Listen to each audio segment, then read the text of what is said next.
We are back again and for another beautiful podcast episode. As usual, I'm always excited. That has to be my tag phrase. It's that phrase I use a lot, like and so you probably call me out on that a lot. But nonetheless, my name is Dwayne Smith for the Mind Leadership, and I have my biz partner on the side, Mrs. Jennifer Bittner. How you doing, Jen? Hey, y'all. Yeah, so we usually do the same introduction every episode just in case you haven't listened to all of our episodes yet. If you haven't, shame on you. They're all really, really great, but we always want to introduce ourselves in the beginning. I know some podcasters get right into it, but nonetheless, every episode we expect new people and we're getting new people. So just really excited to have everybody on. And we have a very special guest today. We have Jabez. He's going to be talking about build, grow, and empower. I am so excited about this because those are the three words that I feel most, I think almost acknowledge my entire life. It's all about building, it's all about growing. And as a leader, it's all about empowering other people, but you have to start with yourself. You got to build and grow yourself so you can give out to other people. So I'm excited. Jabez, how are you? I'm great. How are you guys? Doing good, doing good. And where are you coming from, first and foremost? So I come from, I currently am based out of India, but I was completely brought up in Mozambique. So, like touchwood, like I've been able to travel around the world, and even though COVID has stopped me right now. That's amazing. I always love worldly perspective, so it's really a beautiful thing. So, we're going to be talking to you today. You are somebody who has dedicated himself to empowering others through building yourself and growing. And it seems like that is the cornerstone of leadership. So the fact that you're traveling around the world talking about this, coaching people, developing and training businesses to grow, I think is phenomenal, and it's coming from a very, very good place. And again, it's very diverse. You're going to different countries and you're communicating with different people with different cultures and different mannerisms and customs. So I can imagine leadership probably changes slightly, the nuances from one country to another. So why don't you talk about your journey to where you are today? What kind of built you to be the person that you are today, and take this as a part of your everyday livelihood? Right. So no, there's a strong belief within me that I'm capable of doing things and taking things in a step-by-step process, because I believe in the process more than the result itself, because I really like the process and I really love dwelling in the process a lot, right? Refining the process and actually streamlining the process in that way. Now, where I came from in terms of building myself, uh, early on in my career, I did not really have someone to actually stabilize and to give me the necessities that I required to perform and grow. So that kind of led to me trying to find out skill sets and me trying to find out ways in which I can, right? Although I had amazing parents and they could help me out when I did reach out to them, um, I still felt that in my workplace I really need someone to connect with, and that was missing a lot of the times, right? And that's where I became a little bit more self-aware, and I was able to understand my surroundings and actually realize where I am situated and where I stand amongst others. And I was able to develop others around me as well as give back to them. At the same time, one key thing what I would say is learning from those experiences. Yeah, learning from experiences. That's the way of life, though, isn't it? It's about Yeah, taking the experiences you've had, good and bad, and taking something from it so you could do something with it. If anything, exactly. you've learned a little bit more, and it's made you a little bit wiser, no matter what those experiences are. I know sometimes when you're caught in that whirlwind of whatever that experience is, whether it's high or low, if it's excitement and you're really happy, forget learning. You're just about there to celebrate. It's just, I'm going to Exactly. enjoy this victory. I'm going to enjoy this win. But you may lose those key aspects that will really help you continue that trend. But we know we tend to really get down on ourselves and be overcritical when things aren't going well. But there's still a learning opportunity in that area as well. But I always say it's better to learn and overanalyze when things are going well. I just feel as though we should spend more time when things are going well to overanalyze, whether it's relationships, whether it's business, whether it's work, whatever it is. I think we just kind of enjoy the moment. It's that natural instinct to just, be high Right. off of that dopamine hit and not really sit back and be like, wow, why did I do so well? I always thought, like, if I was at a victory, if I accomplished something really big and I was celebrating, I always felt like I would just be that one person in the party, my own party, that wouldn't be celebrating. I'd be in a corner writing down notes, trying to understand, okay, how did I get here? What Right. do I need to do to keep here, et cetera. So, but you said something really, I think, important is you focus a lot and put more of your results in the process, Exactly. and that to you is like the bread and butter. So why is that? Why is there more emphasis on the process versus the results for you? Right, everyone has a perspective, right? To be honest, like, I might have a perspective, you have a perspective, and that's how the world goes, right? Not seeking validation for each step of the process from everyone around you is kind of one way to establish your self-awareness, one way to understand where you're coming from and where you've learned your experiences from, and you take that step forward one step higher, and you actually understand where you're going, right? And there are three big D's that I really talk about, like dreaming big, desiring to actually do well, and then staying determined to go that extra mile, right? That's what's required. So I would never give down, or I would never bow down and say no, hard work is not going to pay off, because I'm completely down for the fact that if you put hard work in whatever you do, you're going to find ways to motivate yourself to do well, right? You're going to find those resources, you're going to find those connections, you're going to find those strengths. You're going to always find and fine tune yourself. And as a person, you always would really require yourself to work on your strengths and build your strengths, rather than to actually focus on your weaknesses. And that resonates with me a lot higher. Like, and a lot of people think about their weaknesses and they're bogged down by their weaknesses, which takes them out of course.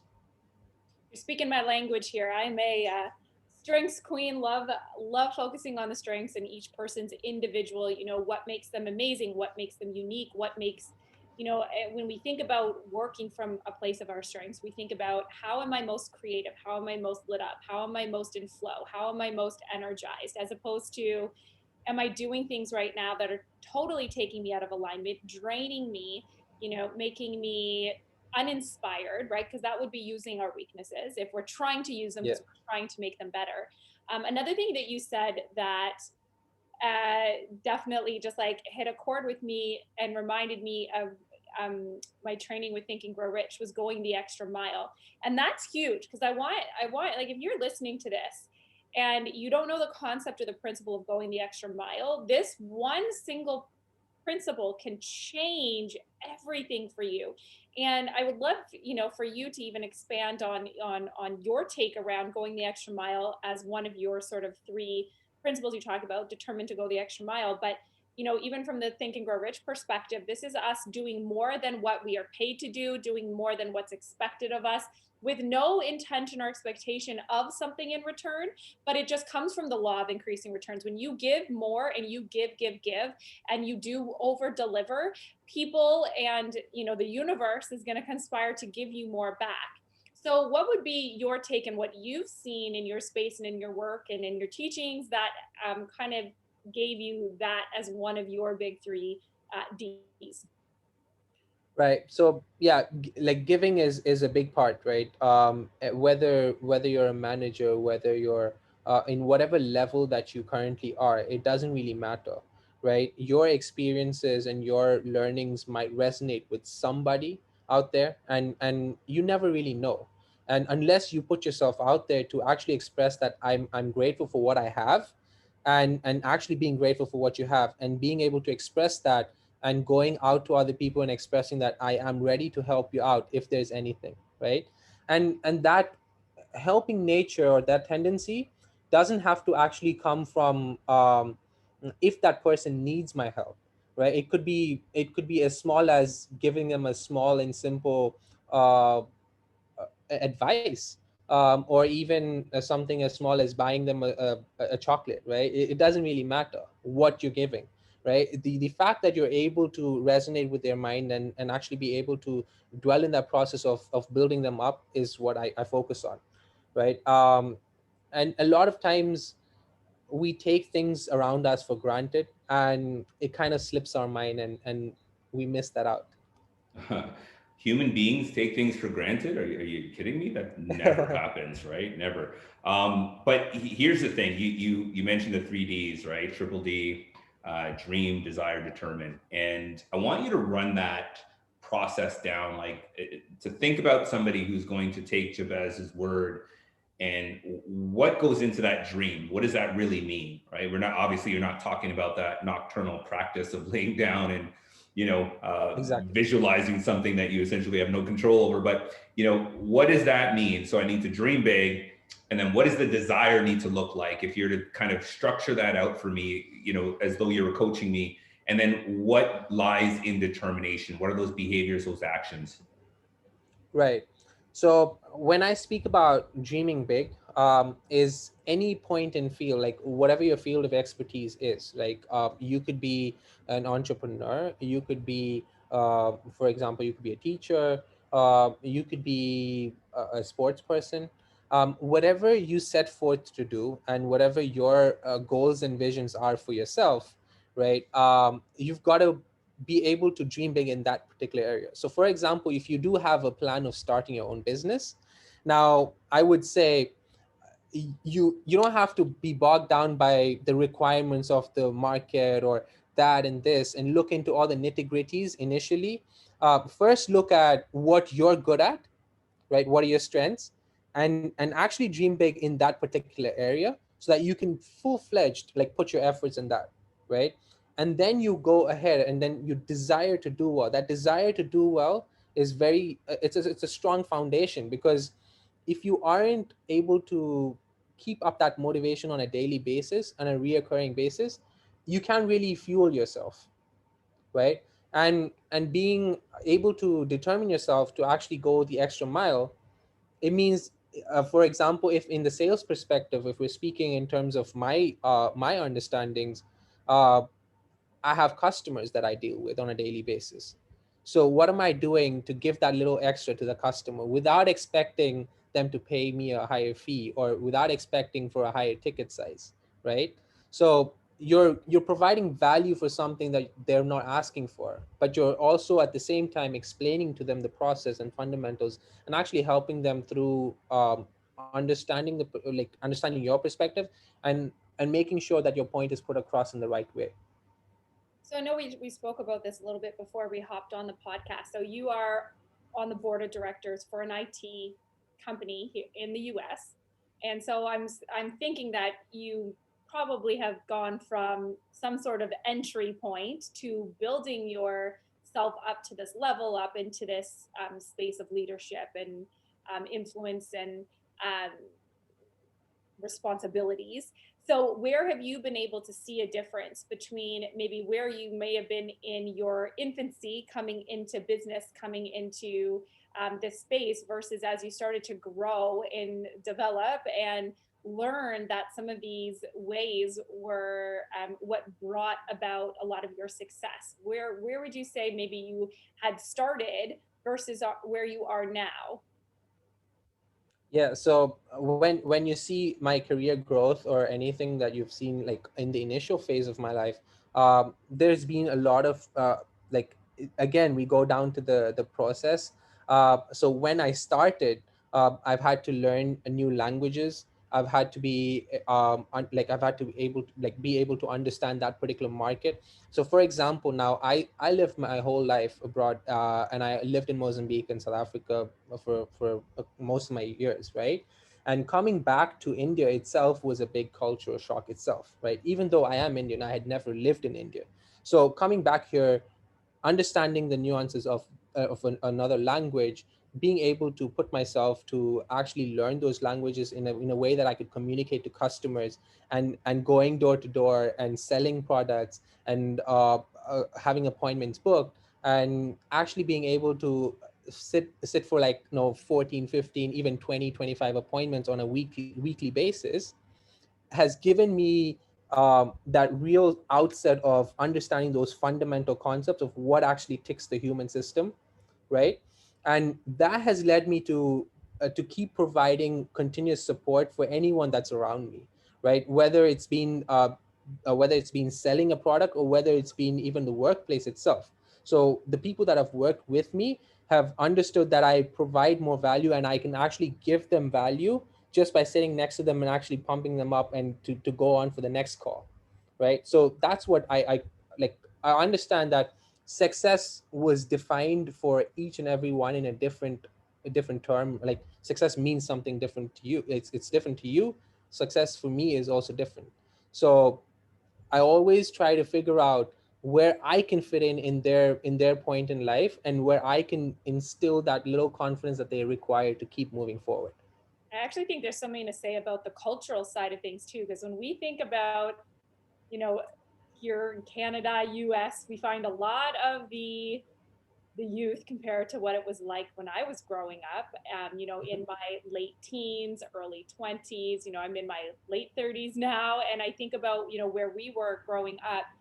The current, and I'm not gonna generalize and say every single person is like this, but we find that there's a lot more of the entitled feeling and a lot less people who are willing to do what you just said, working 12, 15-hour days. In some cultures, that is the norm. That is what you Yeah, do. That is what you do to stand out, get ahead, get a good education, good job, good pay, etc. And I find that even here, sometimes the culture encourages less of the go out and get it and more of the we've had this on a podcast we did, oh my gosh, probably about a year ago, Dwayne, if you remember it, when we talked Yeah. about getting If I the don't get it now, I don't. I'm moving on. yeah, getting the second place trophies, right? Like what do Yeah. you call that, the participation Consolation prize. ribbon. Yeah. Participation prize. Yeah. I think there's a lot to say even in that, just in knowing, that there being some like really solid principles there in talking about even how culturally we can adopt certain cultural practices of what that type of training. Like we were watching America's Got Talent last week, and there was this team that came from Korea, and we were like, whoa, like their whole performance was spectacular. And it was funny because my friend had said to me, like, but culturally, the way that they actually practice, it's like ingrained in you that you work tirelessly at your craft and you work like 15-hour days, and it's like almost just part of what they do. So I think exactly. there's something cool that you can actually, no matter, even if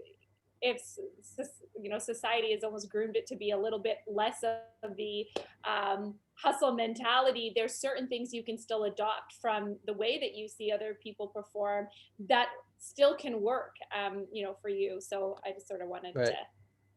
bring that up. Right. Yeah.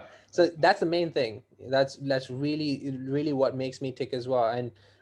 And being able to stay in that startup community and that startup culture has really taught me a lot, right? That's exactly why I keep going in and keep working with startups itself. And that's why I've zoned my vision to actually work for startups itself. And that's what I want to do, because I'm understanding my strengths in terms of building and growing, by empowering people, which is strong. I'm able to do that through that startup communities and startup culture that's being set. So it's interesting that you said startup because I want you to now go on the other side. So Okay, nobody has a perfect batting record. And exactly. at things, when people we work with, I'm sure there's people you work with where you just were like, okay, what the heck is this person doing? This person should not be starting anything. They shouldn't even be starting a car. So give us a story or tell us a situation where this didn't work out, where your coaching just didn't land on this person, and what was your learning experience from that? Right. A lot of the times that I felt that we try to put across a certain point, and it's kind of misunderstood, or it's taken in a different way, the perception again, right? For example, in my instance itself, like, I've explained things to a lot of people. For example, if I would explain it to you, I expect you to do it the same way I want you to do it. And And that's kind of bogged me down a little bit sometimes, because my expectation is that I've taught you, I have actually brought you here, like in terms of training and in terms of purpose. I've given you whatever whatever I could give from my side to my best of my knowledge, and I expect you to equate to the same way I think. I try to like make you think at the same perspective that I'm looking at things. So what happens is they're not meeting that wavelength, right? And in return, when they're trying to like copy what you have done, rather than taking what's actually important out of that story and creating their own ideas. And sometimes we when we do manage people, we do put that point across in such a way that they've misunderstood that point, right? Because we're in a fast-paced world. So that's something that I've always tried to be very cautious about, because in early on in my career I faced that issue a lot. I'm open to saying that, because that was one of my foundation, and that's one of my thought process right now, to actually understand if the other person has understood what I've said. And it kind of goes back to the strengths, right? It's like you're Mhm. expecting Yeah, people to be the way you are, but if they don't embody the same strengths as you, exactly. now they're mimicking something that's completely inauthentic to who they are, which is not sustainable. So, Right. very important lesson to learn. That's a huge lesson to learn. I think it just goes to, anybody coaching anybody out there should always take stock in that person's learning style, and that Right. person's leadership style as well, because I think it's good as a coach to be able to understand that. Because when you think of the term coach, you think of this individual from maybe from the media perspective, that you have this person that's like coaching people. So they're in their face, they're telling them what to do, they're telling them where to go. But when you think about coaching and leadership, it's not about that. It's about, asking the right questions to help people get to the right answers. And, Right. when you look at that difference, but there's still a component of, let's say, that typical sports coaching when you become a coach, because ultimately when you're coaching a sports team, every player has a different position. So as a Right. coach, you need to know how to maximize that player's unique talent in the position that they're assigned to. So now you could take that and transition that into leadership coaching and say, okay, who is this person that I'm coaching? What is their strength? What is their skill set? How do I maximize that without them mimicking me? Because I'm sure, with your world experiences, I can't mimic you. I can't even try to mimic you, and I'm sure I could Right. copy people for the, as the, like anybody else could, as good as I could, but I couldn't copy you because you just have experiences that I'll never be able to replicate. I've never lived in a Right. different country, as you have. I've never been back to my home country, which is Canada, but I've never been out of it in the sense where I've never lived Right. and had to move back. Like, these are things that neurologically affect your ability to grow, understand, and adapt in ways that I can never, because I've been assimilated in my environment my entire life. So there's Right. uniqueness to the way that you're going to coach and the way that you're going to bring to each person. So do you find your talents in terms of your worldliness and that experience a benefit for you when coaching people, or do you think there's a drawback to it because people can't relate potentially to your experiences maybe? Oh no, that's like I said. So most of the time, because I'm self-aware of where I've gone wrong, I'm able to understand where I have to spend more time, right?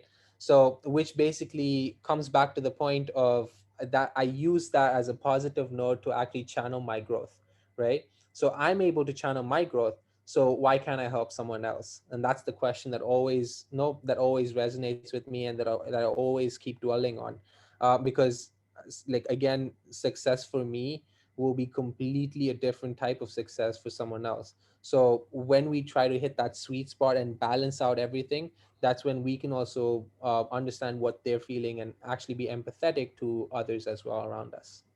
That's key, and the key thing you said is empathetic. I think empathy and leadership is the way Exactly. we need to go right now. I think automatically. I think there's this Yeah. concept of autocratic leadership, which is the way to go. It's like, oh, if you just tell people what to do, and we're in that, as Jen talked about earlier, we're in Yeah. that fast-paced environment where it's like you got to get stuff done. And different leadership styles are present and needed in different situations. Obviously, let's say there's an emergency, you need to be an autocratic leader at that point because people are looking for direction, because there needs to be a quick decision made with the absence of accuracy. But when there's more of an accurate, decision that needs to be made, you have to be more of a bureaucratic leader. It's like, let's get some voices and some other heads involved so we can make sure we nail down all the other aspects that potentially could arise. So you really have to be able to tap in your different styles of leadership. You're always going to be dominant in one, but you have to be able to complement them with your different styles. And I think that's a very important note. So I really love this, Jabez. I think, your experience and obviously the things that you're doing, for lack of a better phrase, is very worldly. So with that global knowledge that you've been able to acquire, what would be that one piece of information, that one most important philosophy that you live by in leadership that you'd want to share with others that are listening right now? Oh, finding balance. Everything that we've spoken about all comes down to finding that right balance, striking that right balance at the right moment, right? So again, we're not looking at perfection there. We're basically trying to find the balance of what's right for me at that point in time, and actually equate and be able to do the best of ourselves, and to the best of our abilities, and be the best version of you, right? At the end of the day, we are humans. We make mistakes. We've made mistakes. We are going to make mistakes.